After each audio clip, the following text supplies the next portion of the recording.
Hey everybody, Birds here, along with my good friends Bones and Swain. Together we are Crucible Radio, the show for all things Destiny PvP, and we're so excited to bring you our first week of coverage from DCS, the Champion Series. These are the top players in Destiny, and we are through our first round of qualifiers this week, guys. We've got our top seeds have been picked. They've been determined, and tell me more.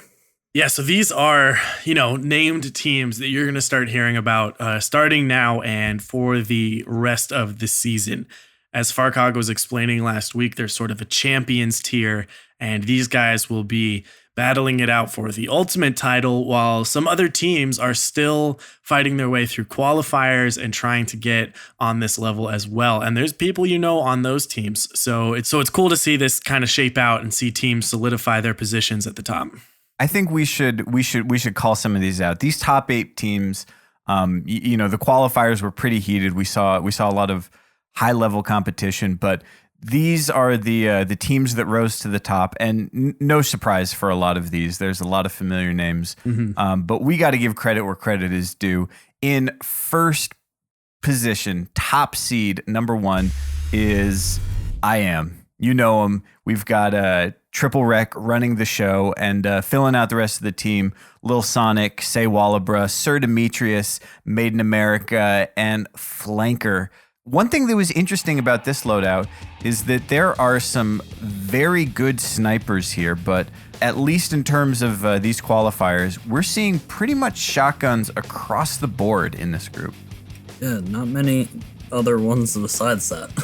Yeah, Flanker is listed as a sniper, and it is cool to see anyone sniping at all. And some other snipers are doing that now, and that's a direct result of this special change and the fact that primaries are pretty good, and being able to really utilize sniping in objective game modes, because straight clash, maybe it's not the thing. Maybe you just want to focus on pushes, or maybe you just want to focus on getting a zone. But snipers have big advantage if you've got that sort of scrim in the middle, and then they can sort of get picks. But being able to access more special ammo quicker and also not get a shotgun in their face constantly is allowing some of these guys to snipe once again, which is good to see. All right, in the number 2 seed, again, no surprises here. We've got God Squad. So, of course, this is Gabe, War Bulletproof, LMNO, Just a Killer, and Defilement. Shotguns across the board, except for, of course, War Bulletproof rocking his trusty sniper. One little twist here. Notable absence. For me, probably the name I associate with God Squad, Pashi is out of the game. Yeah. He deleted all of his characters. He held square, man. He did it. He held square. Yep. Not even accidentally. Yeah, this was, this most recent patch dropped. It's a pretty dramatic change to Destiny as we know it, and he wasn't having it. Not the call I would have made, but I gotta give him some respect for following through. And God Squad's going to be scrambling to fill out. Hey, man. My favorite thing in Destiny is deleting stuff. That's true.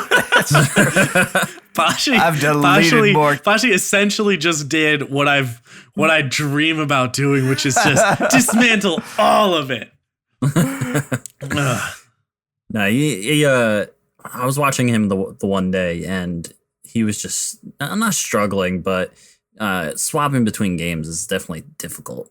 And coming back to Destiny, it takes a lot of motor skill. It takes a lot of remembering your how you're using your hand cannon, how you're using your secondary, your movement, maps, all that. So it's a lot. So we'll welcome him back at Destiny 2. I'm sure he'll be back. Yeah. Yep. Or maybe the grind is starting already. He's got that that first white hand cannon. He's climbing his way back to the top. He just wanted a Calcutta. That's it.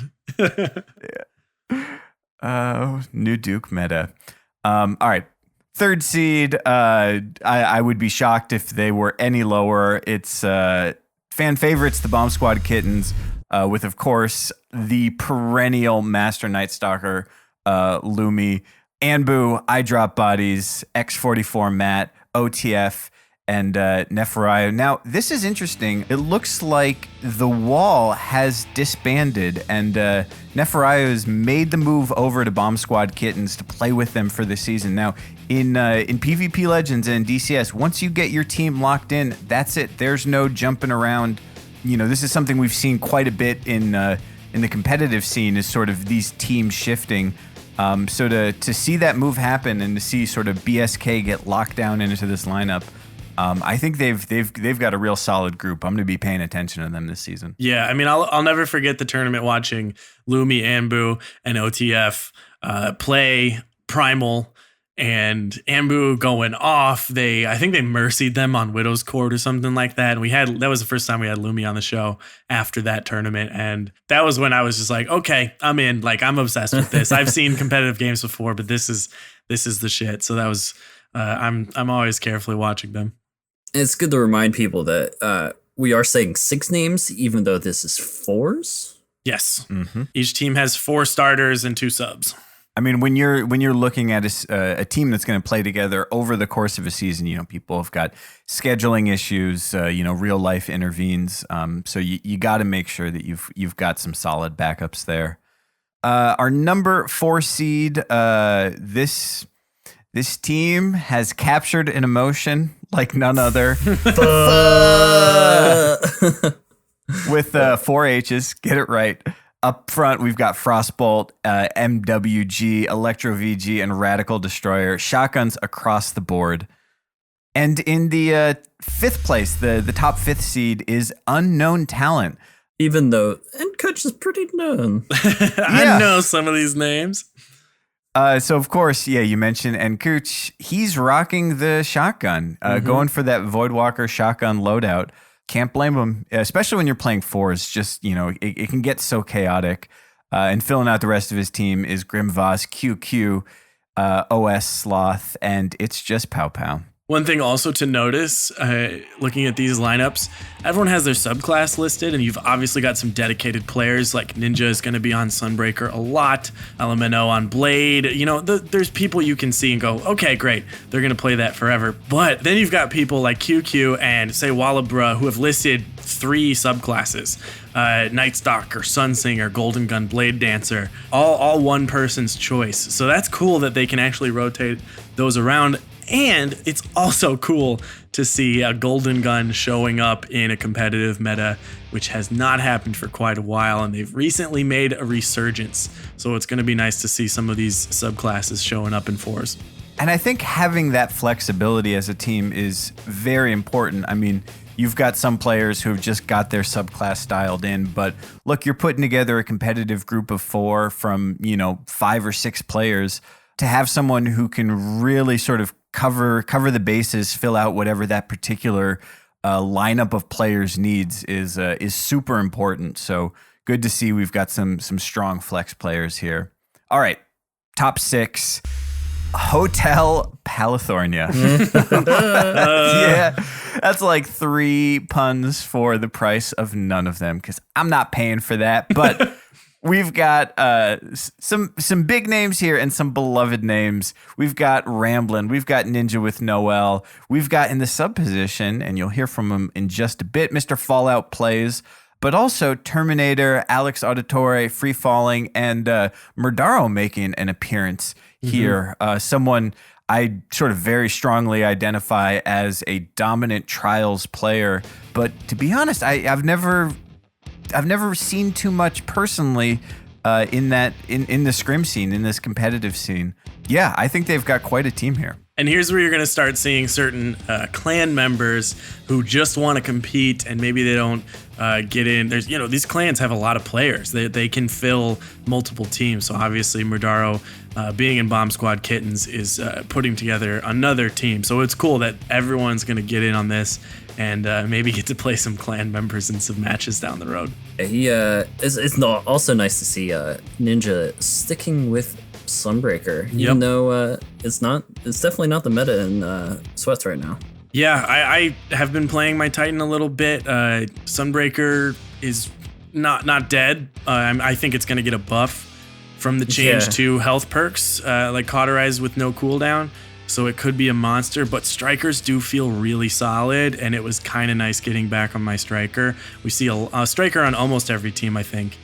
So it is nice, like I said, to see some subclass representation here. Yeah, I mean, like, this is the team that I've been paying the most attention to because it's got a lot of my friends in it. And bias. I'm biased. Yeah, I'm allowed to have a home team. But Ninja, I love watching Ninja use Sunbreaker, and he's been using Suncharge a lot, so gets an A+ in my book. Well, it's interesting to see sort of the way these subclasses break down in scrim play versus pubs. No question, Sunbreaker is an incredibly strong all-around choice.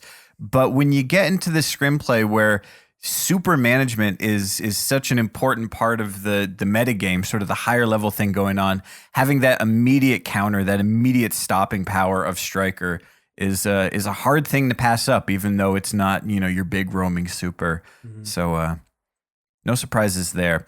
All right, seed number 7.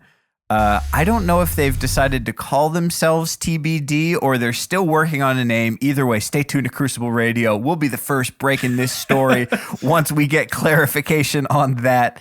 Again, some big names here. Rhythms here, Reckons here, Little Man, Roasted Banana, Burkhan, and LVG Viet. Shotguns across the board. Locking down that 7th position. Glad to see that they're holding it down at the top of the comp scene here. Another notable Sunbreaker, Lock-In, and Golden Gun selections. I'm just happy to see those subclasses getting some play. And holding it down in the 8th seed, we've got Xyphus Alpha. I'm going to be honest, I don't recognize a lot of these names, but kudos to them. This is how names get made. We've got Rec Furio, DKM Joss, Restuvion, Jay Skillers, Cujo, and Draftdale. Yeah, welcome to the very top seed. We're going to be paying attention. And we've got Rec Furio is running Golden Gun Sniper as of now, and Jay Skillers, Night Stalker, sniping and shotgunning. So there's a couple snipers to keep your eye on, and I want to see some snipes in these games like the old days. So always nice to see that. All right. Well, our friend Peter, who's one of the wizards behind the scenes at DCS, has done some post-match interviews with a team that's very near and dear to our hearts. So we're gonna be getting a couple words from them. But I do want to mention, if you are interested in getting in the mix here, regardless of what skill level you're at, if you can put a team together and would like to compete, everything you need is at pvplegends.com. You can follow it, but if you want to sign up, go ahead and hop in.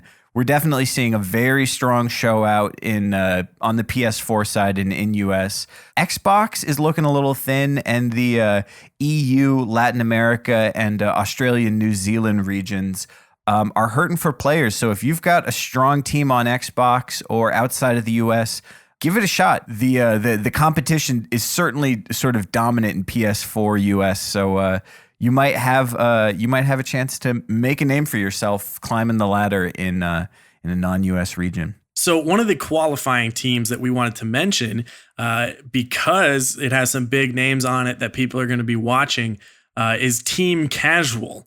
This is consisting of DrLupo, True Vanguard, Stevrio, Genius, and Mountain Man. And I watched some of their qualifying games on Lupo's channel, and Genius was putting up huge games. It was really fun to watch. And they are making a play at the top 8. And so they got a few quotes from these guys after the first round of qualifiers. So first up, we got a bit of a word from DrLupo. He had this to say. I think we did fantastic for the first 2 rounds. Then when True Vanguard had to split, we lost cohesion and an important part of the team comp. So Striker out, Sunbreaker in for how the group ran. I played more aggressively the first 2 series, which paid off quite a bit. Plus, I was able to support effectively in zone control and clash with a snipe. Only really possible because of the special ammo change. That's interesting. It's nice to see that the 2 different game modes came into play, and in the way that he used his loadout. He didn't have to force himself to use shotgun. He was still able to snipe. And as we know, Lupo's strengths are in his sniping for sure. Mm-hmm. Yeah, this is interesting. I'm curious to see what sort of changes we see round to round as teams move from Clash to Zone Control to Supremacy. You know, they've all got the same basic format of find the other guys and get them so you can do your thing. But, you know, the pacing of a Clash match or a Zone Control match is very different from Supremacy.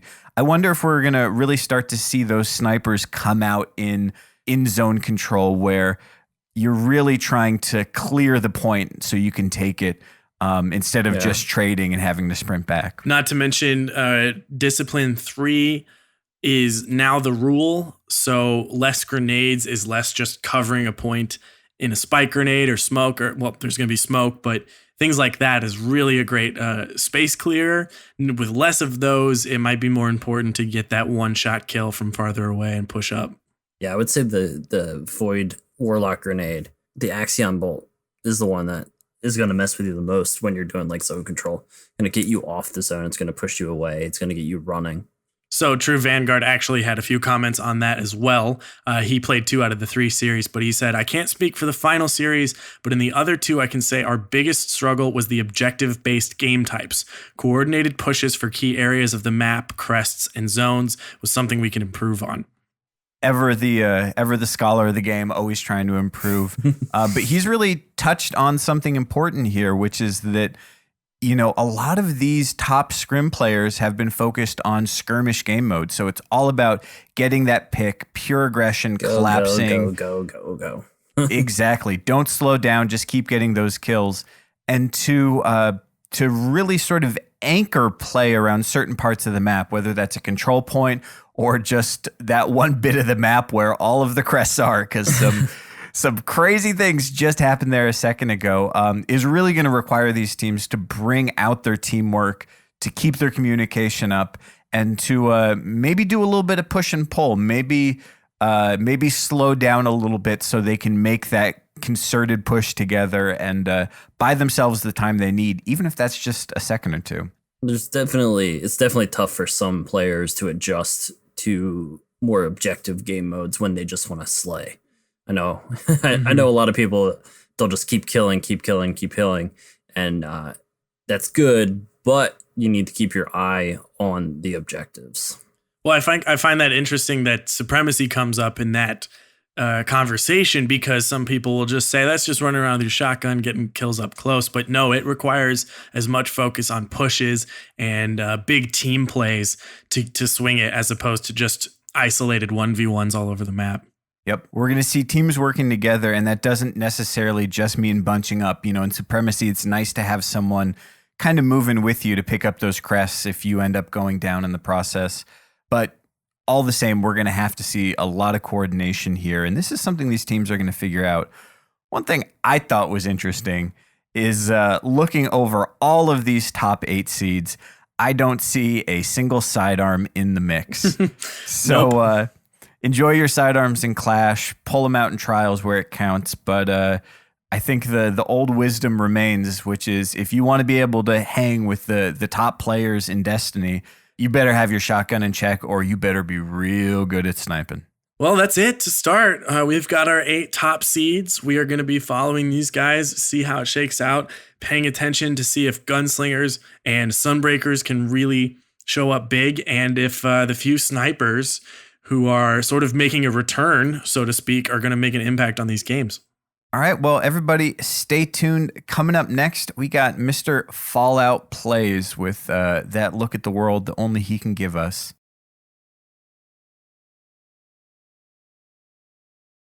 What up, everyone? Welcome to Clipped, and we are jumping in with our number 3 clip with Matt from BSK. Zone Control Burning Shrine. Other team trying to capture B? I don't know about that. Flying in with the storm. 3 down with 1 hammer to go, but he is not going anywhere. Team wipe. Number 2, why don't we jump on board with Rhythm in Supremacy, going in on the other team with a double kill, but he's not done yet. They try to put him down, but you can't stop him. Rhythm with the 1-man. Team wipe, finishing it up with a little in-game pop-off. Finally, here we go with the number 1 clip. Lucky holding down middle on Cauldron Clash, being patient, waiting for just the right moment, and rolling up, asking the other team, hey, you want to play catch? Boom! 4 Guardians, 1 Nova Bomb. That is how you get clipped.